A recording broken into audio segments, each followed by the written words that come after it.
everyone, welcome back to Steins Gate.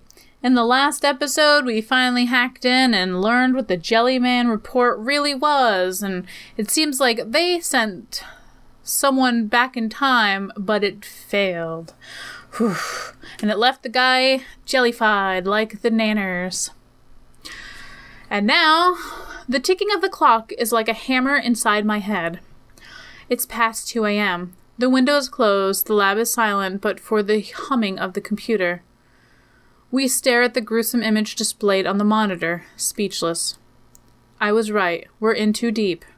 I half expected guys in black suits and sunglasses to kick down the door and drag us off to a secret military prison. Better make sure the door's locked. What's going on here? Dodo breaks the silence with a disbelieving whisper. They jellified somebody? Upon hearing the familiar word jellified, I reflexively looked at a bunch of bananas placed next to the computer. There's only one banana left. We didn't have a single successful experiment today, so none of them were jellified. But I don't think this is a mere coincidence. The jellified bananas produced by the phone wave, name subject to change, and the jellified corpse produced by Saren's experiments. They seem identical in nature. They're experimenting on people. Kurusu speaks calmly despite her grim expression. She doesn't even avert her eyes from the gruesome image. And this means they've created a time machine, doesn't it? Even if it's not perfect. I'm still in shock, so I don't quite grasp the meaning of Kurusu's words. This New York Times article is from 1921. 90 years ago. Look. Kurusu points to the part of the black and white photograph with her finger shaking slightly. The jellified corpse of a man she's pointing to on his shoulder, which has writing on it. Perhaps it was printed on his clothes but fused into the jellified body, but you can somehow manage to read it. Seren.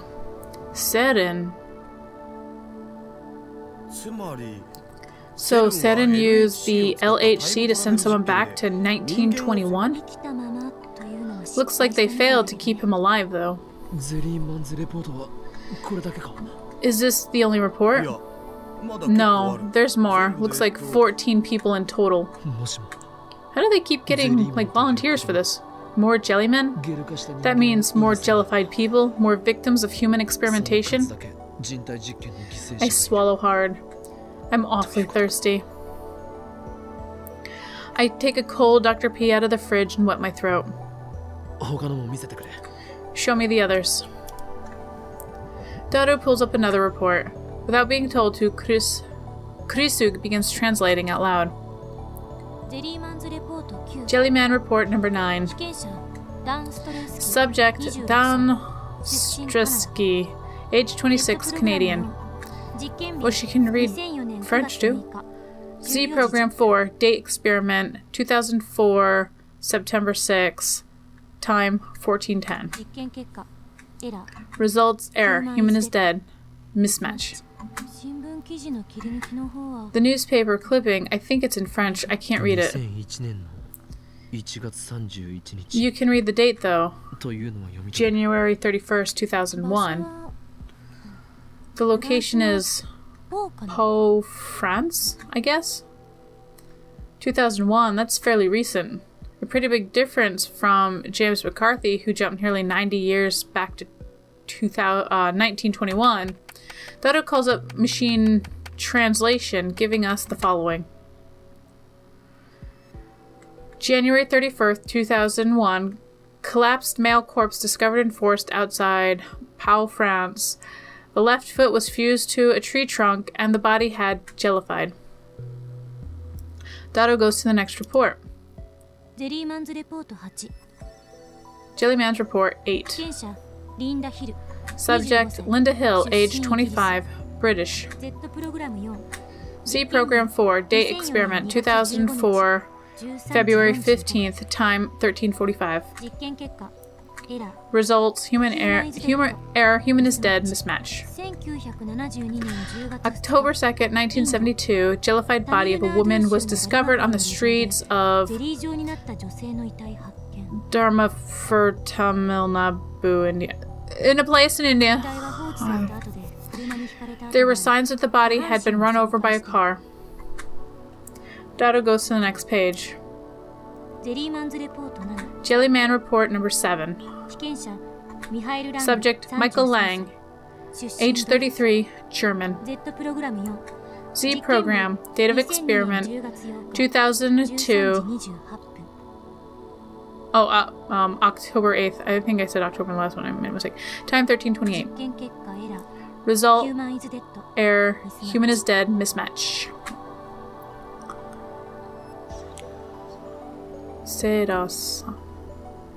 Article clipping is written in Japanese. Looks like a pre-war newspaper. May 24th, 1936, a corpse of what is believed to be a jellified human was discovered at the base of Mount Hiei in Kyoto. It was in a damaged state, possibly from having slid down the slope. Why would they all use the word jellified?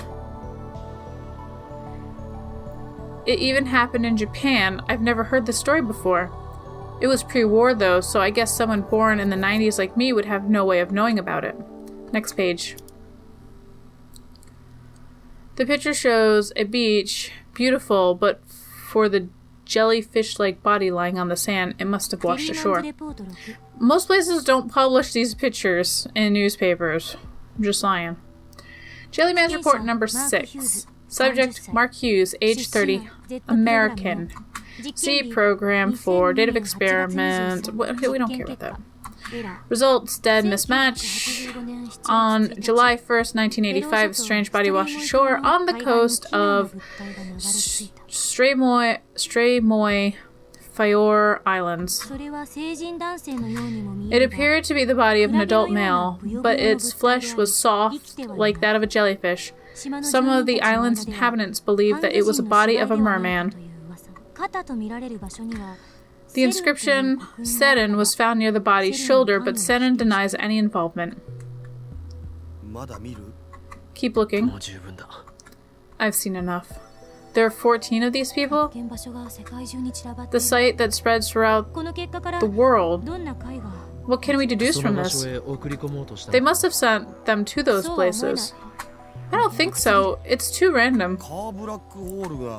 There was something about curved black holes and gravity, right?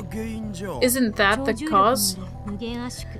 It is believed that due to infinite compression by supergravity, the subject could not endure passage through the curved black hole singularity. That's what it said. What's a curved black hole? Is it different from a regular black hole? It's a theoretical black hole with a rotating singularity. Their existence hasn't been proven yet, not that there's any way to prove one exists.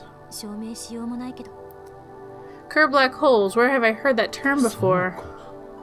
That's right, John Teeter. Teeter said his time research used curved black holes. According to Teeter, Seren finished their time machine in 2034, and then Teeter himself came from 2036. Makes sense that Teeter and Seren to be using the same time travel technology. Kurusu closes her eyes in deep thought. Creating curved black holes? That's insane! If you screw up, it could swallow the Earth, and besides, curved black holes are just a theoretical construct. If Teeter's predictions are a reality, then that means the LHC worst-case scenario video on YouTube was right. I don't know about Teeter's prediction, but I've seen the problem video before. It was on the news 2 or 3 years ago. The gravitational forces inside the black hole are unbelievably powerful. It's certainly possible that passing through one could allow time displacement, but there's no way a human could do that and come out alive. That must be how these people got jellified. It wouldn't just jellify, it would tear you apart, particle from particle. That's what black hole does. Before we discuss this, shouldn't we look through the rest of their time machine research? Daru already started pulling up new documents. I'm suddenly afraid. Is it okay to keep hacking Seren like this? Should I stop him? I'm the one who asked him to do it, but things have gotten serious now. But at the same time, irresistible curiosity wells up inside me. Time travel is becoming a reality. I want to know that it's true. I can't stop now. Here we go. There's a file in the Z program that explains time travel theory. That was pretty easy to find. Seren should have better security. Their security's fine. I'm just too good. Daru's my favorite right arm. I thought he was your super hacker. Hacker. This area is not scale. So what does it say, Christina? This is in English too, so I have no choice but to rely on my assistant. It's numbers. And, can you give me some time to read it? Cruz's eyes dart left and right across the lines. Her earlier reluctance has vanished. It looks like it looks like she's as curious as I am. Sorry. No way, but this is Teeter really... What are you muttering about? Tell me what it says. Oh, right. You know, this feels like one big joke. What do you mean? It's almost the same as Teeter's theory. Basically, the LHC smashes protons together at 99.9999991% the speed of light. By doing so, they compress the mass of 10 to the negative 24 kilograms into an extremely tiny space of 10 to the negative 19 meters. In Japanese, please. 3 lines max. A small mass. Thrust into a narrow space. With great force. That explanation is too vague. That explanation's too erotic. What? What part is erotic? Ah! Hashida, you pervert. Sounds like you have a pretty good imagination yourself. I'm not like you. Her blushing cheeks make her denial less than effective. Don't listen to this fool, Christina. Continue. What were we talking about? Thrusting with great force. Proton compression. Right. Successful compression generates a micro-singularity, which... Micro-singularity, not a mini black hole? Same thing, essentially. A singularity is the core of a black hole. This process generates a black hole with 2 micro-singularities. A black hole with 2 cores? Like a cowlick with 2 hairs. No, I don't think that's it. Explain with cute girls. Fine. Say there are 2 cute girls, Mick-chan and Kro-chan. Sisters are Moe, haha.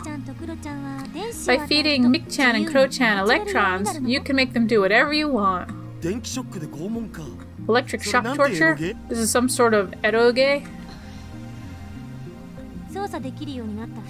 So you force them to rotate at an extremely high velocity. And then, theoretically, Mick-chan and Kro-chan transform into magical girl ring singularity. Cue stock transformation scene. Got it. Well, it looks like these 2 have found a common wavelength. The resulting black hole exhibits what's called the Kerr effect.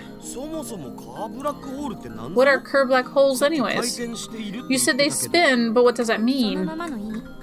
Exactly what it sounds like.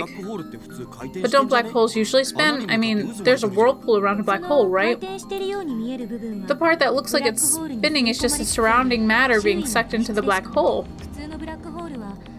The black hole is just a point where extreme mass causes gravitational collapse. Everything falls towards it. Since it's only a point, it doesn't spin. A curved black hole has a ring at its center, not a point.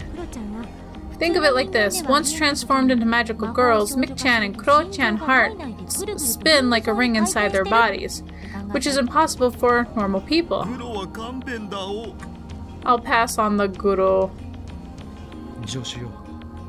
Before, you said that such a black hole's existence would be impossible to prove. What did you mean? A black hole has what's called an event horizon. Once you pass the event horizon, time and space switch places. Time and space switch places. Right. Now we can move freely through space into the future, but we can't move even 1 minute into the past. That becomes reversed. On the other side of the event horizon, moving freely through space becomes impossible, while moving freely through time becomes possible. I can't even imagine what that's like. Since unrestricted spatial movements is impossible, you can never escape a black hole. For example, if Okabe jumped into a black hole, time for him would stretch to infinity. Since light cannot escape, human eyes cannot see the other side of the event horizon. Observing a black hole from the outside is impossible, so nothing about the inside can be proven. There is an exception, however. This exception is vital when you use a curved black hole for time travel. Get to the point. The curved black hole's ring singularity. Since it's spinning, it has angular momentum. Like I said in Japanese, please. Didn't I already explain how the cores spin? Just think of it as having momentum. If you keep giving Mick-chan and Kuro-chan electrons, they'll rotate faster and faster. And when their angular movement exceeds a certain threshold, the event horizon will disappear and the singularity will become a naked singularity. Naked? You mean the magical girl costumes expose a lot of skin, right? When does the anime adaptation air? Kurusu and I ignore Daru's nonsense. Naked, you mean it becomes observable. When the event horizon disappears, there's no more reason for time and space to change places, meaning that you can enter a naked singularity without being trapped. And then the existence of the naked singularity allows the principle of causality to be violated and general theory of relativity to fail. The law of physics are broken. Can such thing exist? A negation of theory of relativity and the principle of causality means serious paradoxes can occur. Didn't Kurusu say that earlier? Nothing in principle stops curved black holes from existing. It seems inconsistent, but the math never lies. Since the principle of causality fails, it would be possible to travel to the past by entering a naked singularity. John Teeter said the same thing, so Teeter's time machine is using Saren's technology. But Teeter's time machine was compact, small enough to fit into a car. The LHC is 27 kilometers long, and they've managed to get it down to travel size in just 24 years. One thing I don't understand is how they inject electrons into the singularity. Look, this is a picture of LHC, but there's a strange equipment installed at the proton collision site. It looks like they call it a lifter, but just what is it? Daru, have you heard of it? Lifter. I saw that in the Z program files. Want to Google it? Daru opens a browser window and enters lifter into the search engine. We've got hits. About 420,000. How many? I guess it's not a secret. Could this be Lonocraft? Lons are charged particles. The meaning matches.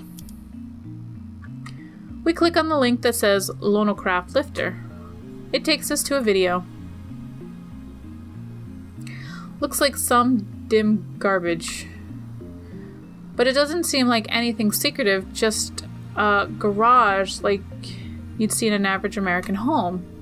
At the center of the screen is a triangular shape made out of some kind of metal, looks about 10 centimeters high and about 30 centimeters wide. It's connected to some sort of generator by thin wire. Looks like some really cheap equipment. That's all there is. Nothing else. After explaining something in many languages I don't understand, Russian maybe, the person filming the video slowly turns the power on. And then it's floating. This silvery triangle floats soundlessly into the air. Then it remains stationary. That's an anti-gravity device. Don't be ridiculous. That would be the breakthrough of the century. It's called an ionocraft. So it probably has something to do with electrodes and charged air. Kurusu doesn't sound as confident as she usually does. We look up the information on the ionocraft lifter. I'm going to pronounce that different every time because I don't fucking know. Lots of sites have details instructions on how to make lifters, but I don't know how they work since the sites all give conflicting theories. Steins is using this lifter technology as a vital component of their time machine. If they can manipulate the microsingularity's mass and gravitational field, then these things really are anti-gravity devices. Well, under those exact conditions, I guess you might not be entirely wrong. Incredible. My curiosity growing more by the second. But it looks like Steins having trouble adjusting their lifter.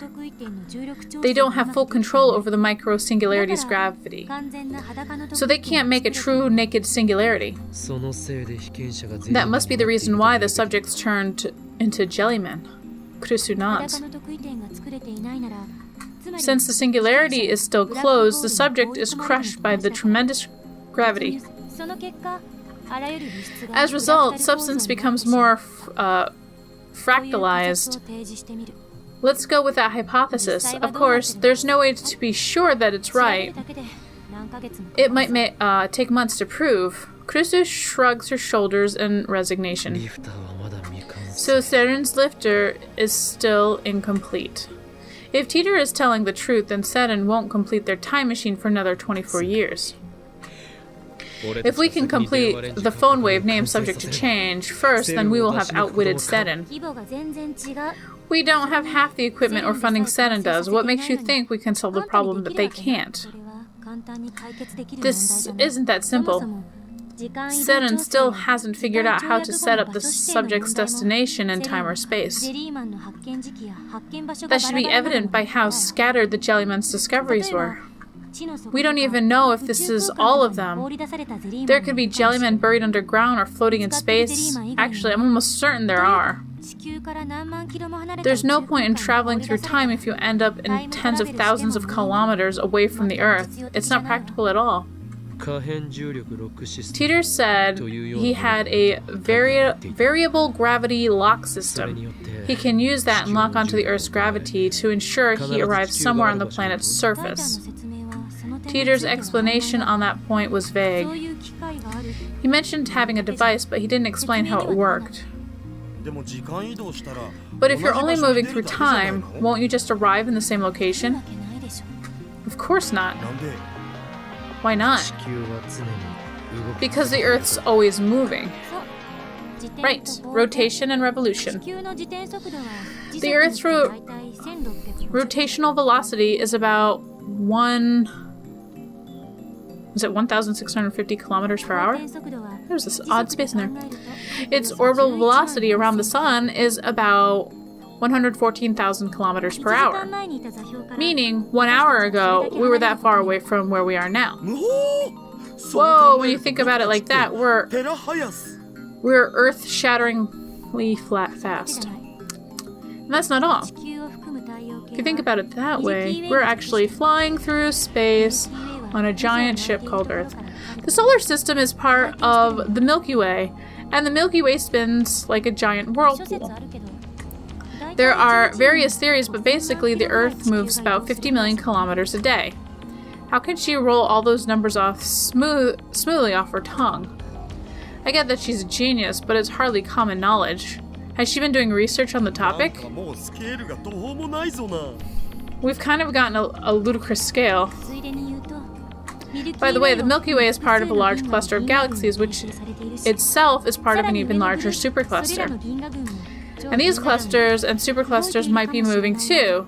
If that's the case, then we're moving even more than 50 million kilometers a day. The point is that setting and the destination would require insane calculations, even if you only want to travel 1 second into the past.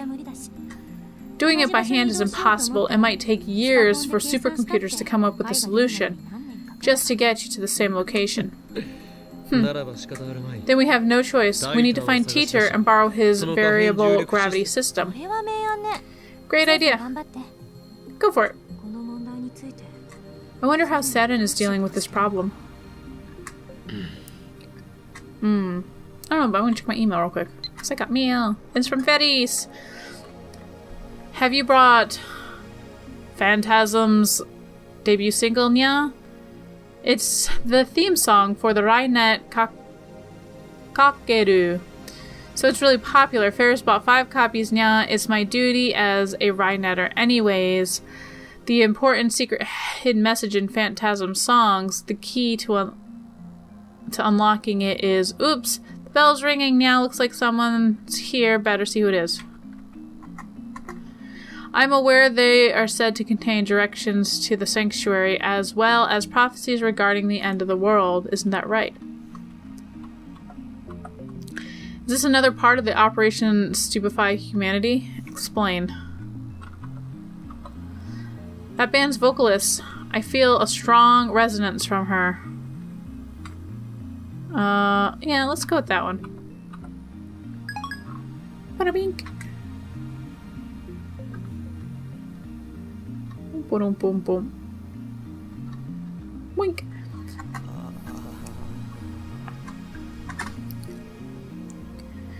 After blowing me off, Kurisu goes back to reading Seren's documents. Daru and I aren't good with English, so there's nothing we can do but let her work.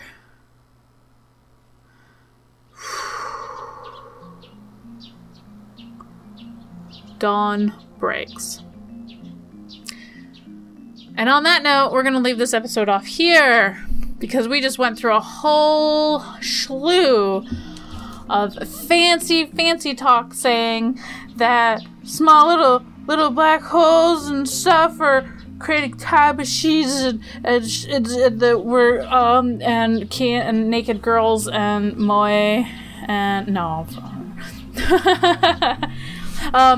Actually, it was talking about how the time machine was working and how black holes and Kerr black holes work in theory, because as she stated, we are not able to actually look inside them and get past the event horizon, or at least send information out from the event horizon. Although I don't think we've actually tried to send anything to a black hole. We've only just observed their negative visuals, and that's how we know they exist. But anyways, on whatever note, I'm leaving this episode here. If you are enjoying Steins Gate and you want to see more of it or more from me, then please subscribe and do all that YouTube shit. And in the next episode, we're going to see what happens when dawn breaks. So I'll see you then.